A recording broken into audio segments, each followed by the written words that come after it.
우리 좋은 화요일 아침입니다. 우리 찬송가 214장 찬양하겠습니다. 나 주의 도움 받고자 주 예수님께 빕니다. 그 구원 나가시사 날 받아주소서. 내 모습 이래도 주 받아주소서.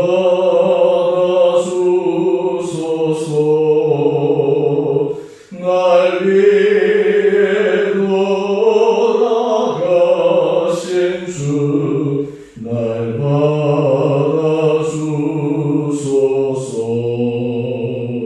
큰 죄에 빠져 영주를 날 위해 피 흘렸으니 주 형상대로 빚으사 날 받아주소서.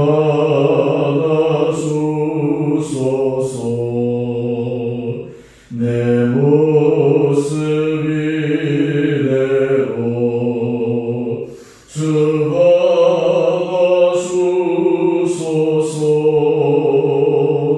날 위해 돌아가신 주 날 받아주소서. 내 힘과 결심 약하여 늘 깨어지기 쉬우니 주 이름으로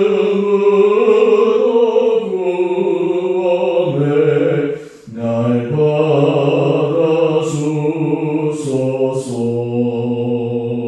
내 모습 이래로 주 받아주소서.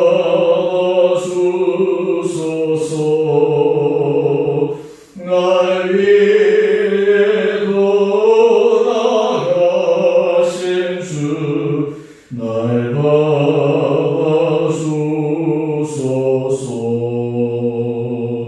내 주님 서신 발 앞에 나 꿇어 엎드렸으니 그 크신 역사 이루게 날 받아주소서. 내 모습 이래로 주 받아주소서.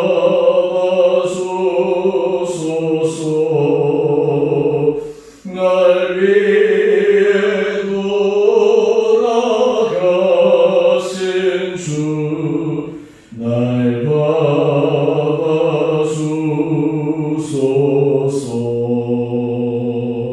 아멘.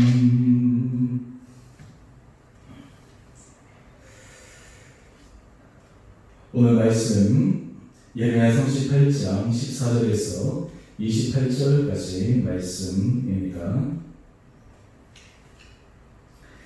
시드기야 왕이 사람을 보내어 선지자 예레미야를 여호와의 성전 셋째 문으로 데려오게 하고 왕이 예레미야에게 이르되 내가 네게 한 가지 일을 물으리니 한마디도 내게 숨기지 말라.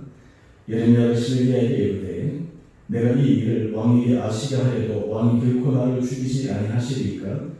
가령 내가 왕을 권한다 할지라도 왕이 듣지 아니하시리이다.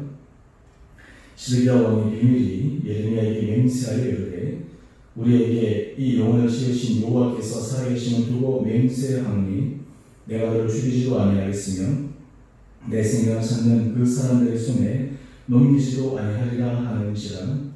예레미야가 시드기야에게 이르되 만군의 하나님이신 이스라엘 하나님 여호와께서 이와 같이 말씀하시되 내가 만일 바빌론의 왕의 고관들에게 항복하면 내 생명이 살겠고 이 성이 불사름을 당하지 아니하겠고 너와 내 가족이 살려니와 내가 만일 나가서 바빌론 왕의 고관들에게 항복하지 아니하면 이 성이 갈대아인의 손에 넘어가리니 그들이 이 성을 불살을 것이며 너는 그들의 손을 벗어나지 못하리라 하셨나이다.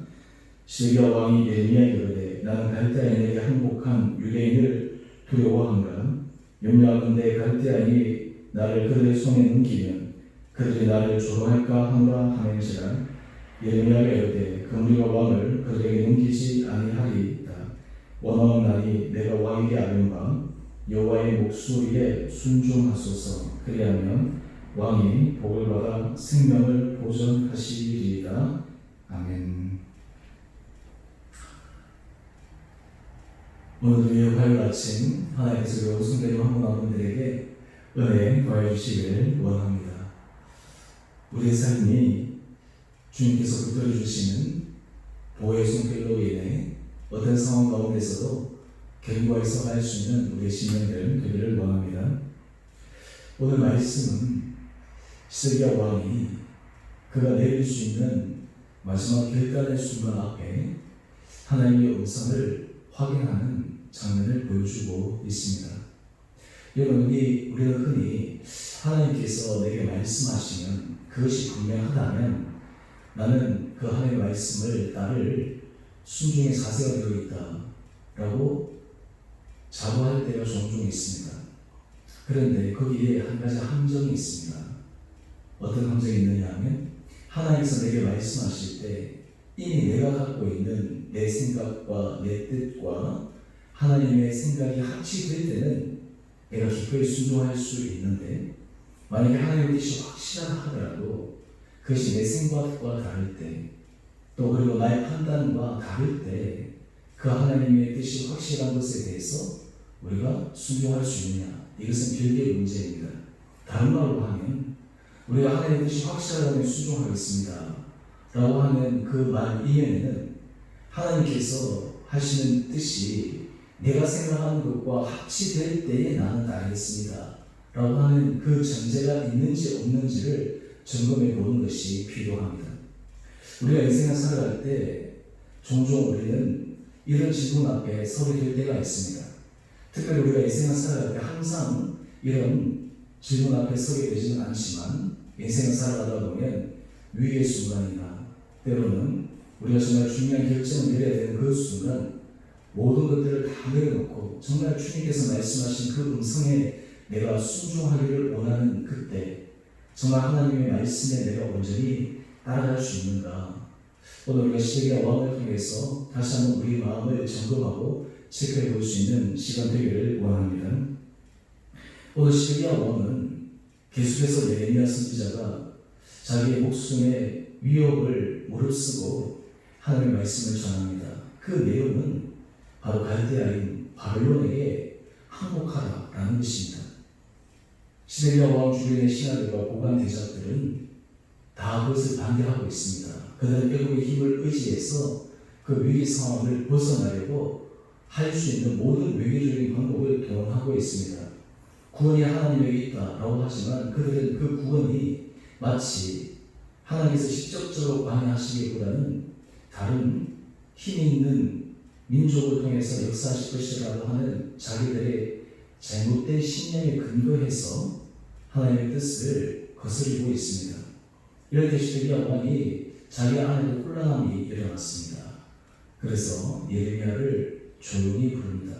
아마 조용히 부르는 이유는 정말 하나님께서 하시고자 하신 일이 무엇인가 라고 하는 것을 확인하고 싶었기 때문입니다.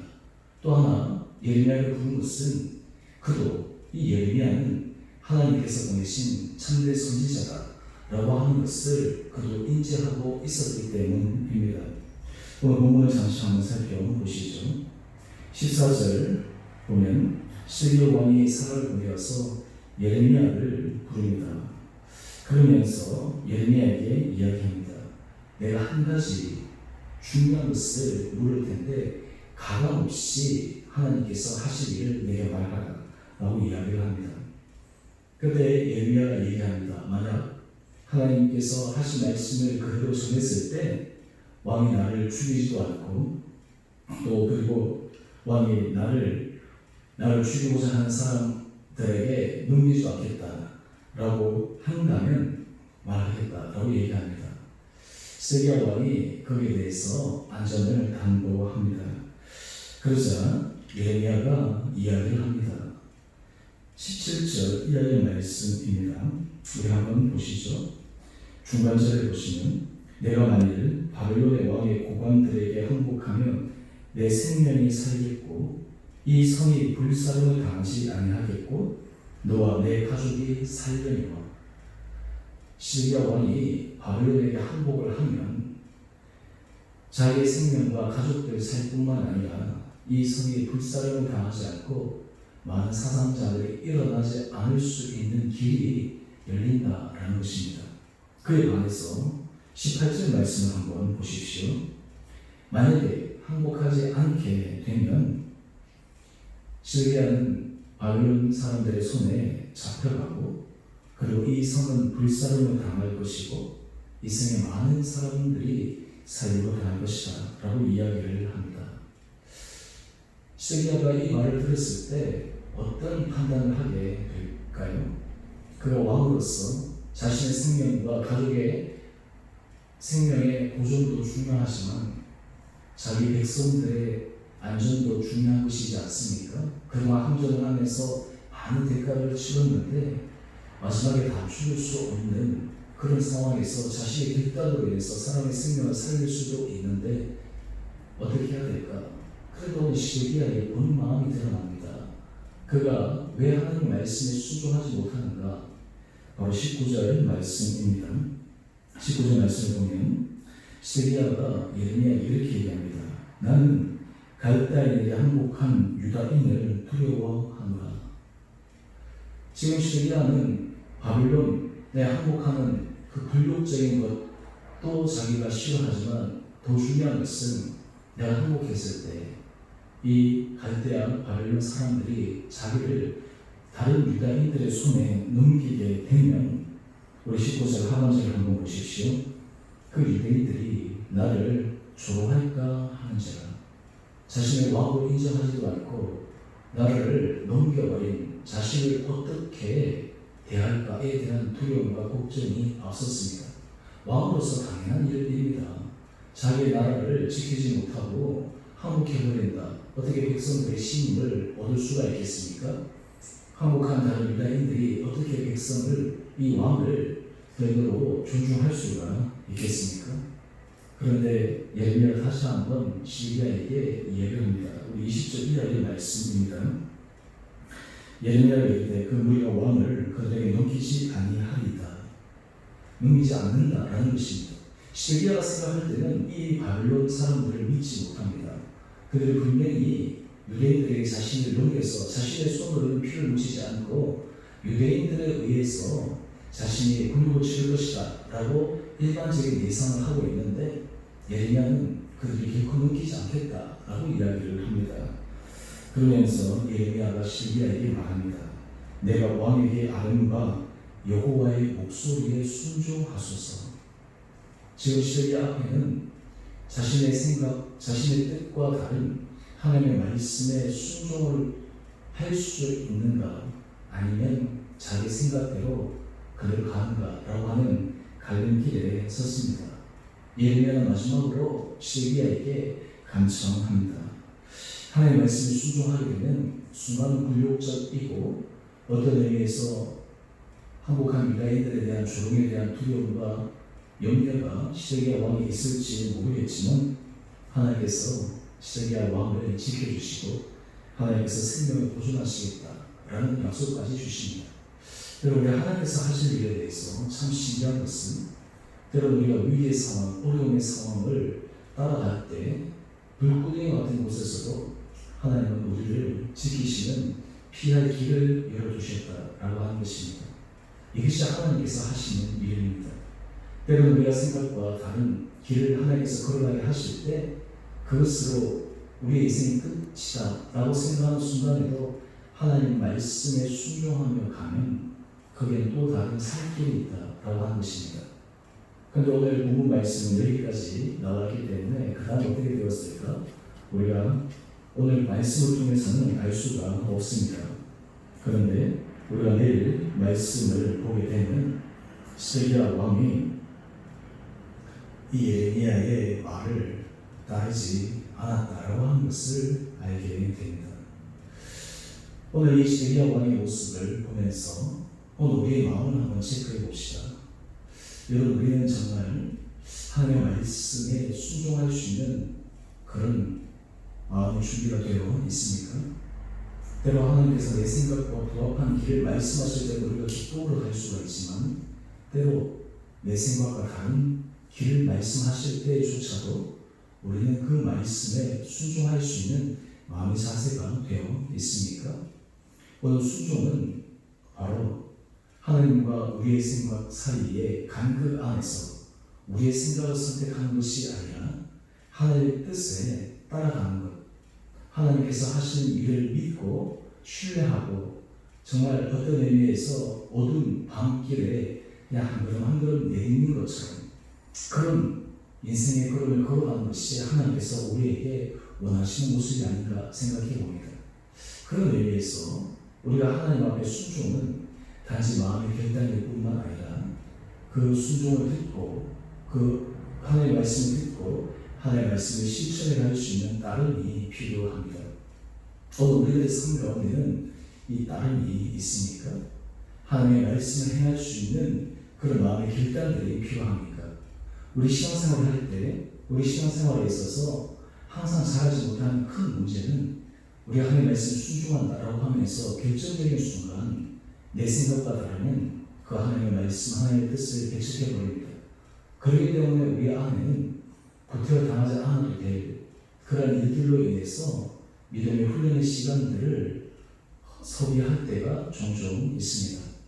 하나님께서 우리 삶 가운데 오늘 이 시드기야 왕의 모습을 우리가 깊게 묵상하며 어떤 의미에서 감명 교사의 어떤 하나의 예를 통해서 우리 삶에 있어서는 정말 주님 말씀 앞에만 온전히 순종하며 따라갈 수 있는 은혜가 우리 성도님들 한 분 한 분들 가운데 있기를 원합니다. 사실 하나님의 말씀을 듣고 그 말씀을 따라가는 것에는 하나님에 대한 믿음이 필요합니다. 하나님에 대한 믿음이 있을 때 우리는 그 길을 걸어갈 수가 있습니다. 저는 바라기는 우리가 힘들고 어려운 여러 가지 상황 속에서 더욱더 우리 마음을 체크해 볼 수 있는 좋은 때입니다. 이때야말로 정말 우리가 마음의 중심 가운데 내 인생에 있어서 가장 프라이어리티 제일 첫 번째 순위가 주님이신가 라고 하는 것을 점검할 수 있는 절호의 기회입니다. 저는 바라기는 우리 사랑하는 성도님 한 분 한 분들에게 주님께서 믿음 더하여 주셔서 우리가 정말 주님을 믿고 주님의 말씀에 순종하여 때로는 내 생각과 좀 다른 그 말씀을 주님께서 하신다 할지라도 그 말씀에 기꺼이 순종하며 걸어갈 수 있는 우리 온 복된 성도들이 되기를 원합니다. 바로 그때 하나님께서는 정확 유혹의 은혜를 도와여 주시고 우리가 생각하는 사지의 길이라고 하는 그것이 바로 생명의 길로 인도하시는 능력의 주님이심을 믿어야 합니다. 이것이 바로 십자가 복음의 놀라운 주님의 능력의 말씀입니다. 십자가는 죽음을 의미하지만 십자가 죽음 이후에는 부활의 생명의 은혜가 있다고 하는 것을 우리에게 보여주는 사건이 바로 십자가의 사건이기 때문입니다. 오늘 우리의 시드기야의 모습을 다시 한번 우리의 삶의 모습과 함께 빗대어 살펴봄으로 우리의 삶이 정말 주님 앞에만 온전히 서갈 수 있는 믿음의 길을 걸어가는 결단이 있는 이 하루 되어주시기를 주님의 이름으로 축원드립니다. 우리 내일부터 우리 추석 예배가 시작됩니다. 우리 온 성도님들 우리 추석 예배 잘 보내시고 또 가족들과 함께 좋은 시간 보내시고 또 아마 이번에 이 장거리 이동하는 부분에 있어서 좀 제한을 가져서 아마 가족들 무마하신 분들도 계실 텐데 어떻게 됐든 간에 하여튼 이 시간 우리 가족들 안에 따뜻한 사랑을 나누고 서로 격려하고 힘을 주고 또 우리 성도님들이 또 믿음 안에서 우리의 마음을 또 우리의 가정을 다시 한번 다잡을 수 있는 귀하고 복된 시간 보내시기를 바랍니다. 또 저는 새벽 영상은 다음 주 또 월요일부터 여러분들 만나 뵙도록 하겠습니다. 우리 함께 기도하겠습니다.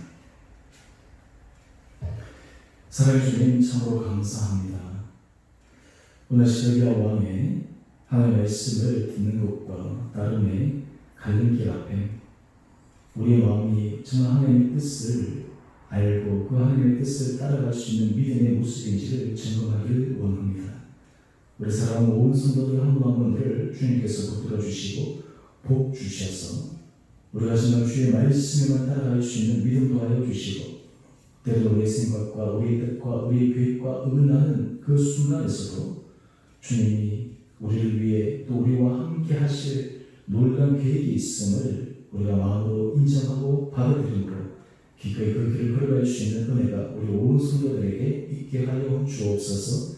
주님의 추석 연휴를 맞이해서 우리 온 성도의 가정 가운데 주님께서 함께하여 주셔서 평안의 은혜가 있게 하여 주시고 가족들 안에 함께 기쁨과 즐거움을 나누게 하여 주시고 힘든 순간에서도 서로 위로하며 서로 격려하며 다시 한번 일어설 수 있는 은혜의 일단도 있는 복된 시간 되게 하여 주옵소서. 우리 성도들 가운데 주님 마음이 힘들고 여러 가지 상황이 어려운 가운데 처해 있는 우리 한 분 한 분들도 주님께서 기억하여 주셔서 하나님께서 우리 모든 상황을 다 지켜보시고 우리 홀로 내버려두지 않으시고 고아와 같이 버려두지 않으시고 우리에게 새로운 주님의 하실 일을 열어주실 것을 믿음으로 바라보며 다시 한번 소망 가운데 걸어가는 우리 온 복된 성도들 되게 하여 주옵소서. 하나님 우리 모든 이 추석 연휴의 일상 가운데도 성령께서 친히 함께하여 주셔서 주 안에서 기뻐하며 즐거워하며 감사하며 더욱더 주님 앞에 순진하게 선언할 수 있는 온 우리 성도들의 믿음의 가정 되게 하여 주시기를 우리 사랑하신 예수님 이름으로 감사하기도 드리옵나이다. 아멘. 하늘에 계신 우리 아버지 이름을 거룩하게 하시며 아버지 나라가 오게 하시며 아버지의 뜻이 하늘에서와 같이 땅에서도 이루어지게 하소서. 오늘 우리에게 일용할 양식을 주시고 우리가 우리에게 잘못한 사람을 용서하여 준 것 같이 우리 죄를 용서하여 주시고 우리 시험에 빠지지 않게 하시고 악에서 도와소서. 나라와 권능과 영광이 영원히 아버지의 것입니다. 아멘. 오늘 주 안에서 복된 하루 되시기를 바랍니다.